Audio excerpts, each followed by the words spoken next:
know this is a pretty brief whirlwind tour, but I'm hoping it's planting some ideas. And that is something that's immensely powerful and wonderful, and that is story maps. I know you've heard a lot about story maps. Many of you are in the T3G community creating story maps. It seems like a new one's coming out from the community just about on a daily basis, and indeed from the global community just about on the hourly basis. It's been an amazing thing to witness. So creating and using story maps. A couple of notes before we actually get into the nuts and bolts of showing you how you might create one of these. Well, I think it's very much tied to the whole idea that maps have always been used, right, to tell stories. For thousands of years, people have been telling powerful and compelling stories with maps. And story maps, that term is a bit of a general term. People use it for some other things, like from the New York Times and some other publishers that are using a variety of different platforms. There is something called the Esri Storymaps tool set or functions or toolkit. It's based on ArcGIS Online, just like Esri Maps for Office. So it's all part of this ArcGIS platform. And again, the reason why we think they're really quite excellent to include is that just like maps in general, they're really powerful, compelling. They're relatively easy to create in brackets, and I'll explain more about what I mean in a bit. Definitely getting easier and easier as time goes on, just like anything in the geospatial technology world. But they're accessible. They can be looked at on a phone. They can be looked at on a tablet, on a laptop, on a desktop computer. Then they serve many purposes in education and beyond, which I hope to expand on here with you all this evening.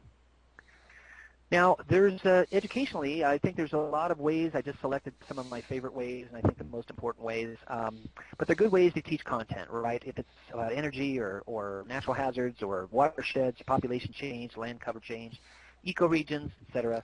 There are good ways to teach content through these story maps, either through ones that have already been created or ones that you create yourself. Secondly, they provide good ways to teach technical skills, geospatial skills, multimedia skills, because they're a multimedia tool. So you're working with photos, you're working with video, you're working with sounds, photographs, etc., and other technical skills. Also, there are good ways to teach spatial thinking, critical thinking, organizational skills, because you're working with a lot of different files. And a lot of different ways. You're getting some of them from the web. You're getting some of them from your own computer, from a USB drive, etc. So, gee, where did I put those photos again? That kind of thing. It forces students to really be good data managers, which I think is one of the most compelling reasons to use them. And also, they provide good ways for you as instructors to assess your student work, right? They're giving you a URL for their story map. You go out there and say, oh, okay, well, I wanted 5 things in your story map, and I'm going to check, and those are all the 5 things that I wanted are in there. Great.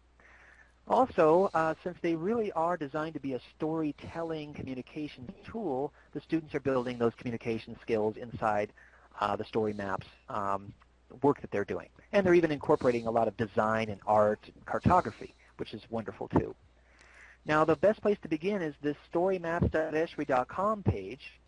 So here is the gallery of story maps from the Esri Storymaps team, led by Alan Carroll, formerly Chief Cartographer at National Geographic, and we're just tickled pink that Alan has chosen to come over to Esri and share his vision of story maps with us and with the world.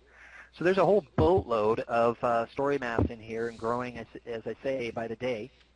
And there's also, I think, notice out here in the right-hand side, there's also maps by the community.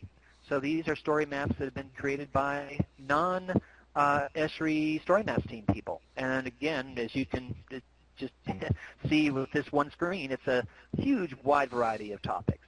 Now, I don't want to spend time in the webinar going through all these, but one of my favorites is actually, just to demonstrate what we're talking about, is the Titanic. There's a Titanic story map that's really quite interesting, and so let's spend about 30 seconds looking at it. So you can kind of get an idea, if you haven't done much with story maps, what these things can do. So obviously there's going to be a live web map in the middle here, right, tied to ArcGIS Online. there's going to be some sort of frame around every one of these story maps. There may or may not be a graph. In this particular case, we're looking at these tabs of the first, second, and third class. You can kind of see on the pie chart on the left side that the third class folks, as we all know, fared much less well than the first and second class. Another nice thing about this is that it's got this Esri ocean base map, so you can really see the Grand Banks and then talk to the students about ice flows coming off the Grand Banks. Another thing that's interesting, I think, is that we oftentimes kind of think, at least I did, of these passengers mostly being from North America and from the UK and Ireland, which is really not the case. As you can see here, there are people over here from Lebanon, from Croatia, and you can actually click on each one of these folks to find out, it's a little grim, but you can find out whether they lived or died, which is probably pretty appealing to secondary school students. Ooh, I wonder what this, et cetera. Here in Colorado, we have Molly Brown, who survived and became the unsinkable Molly Brown, and settled in Colorado and did a lot of philanthropy here in the state. So we're very proud of her. And anyway, so this is one of the story maps. It's got a lot of nice content in a short amount of space, not very much text, very simple, but I think quite compelling.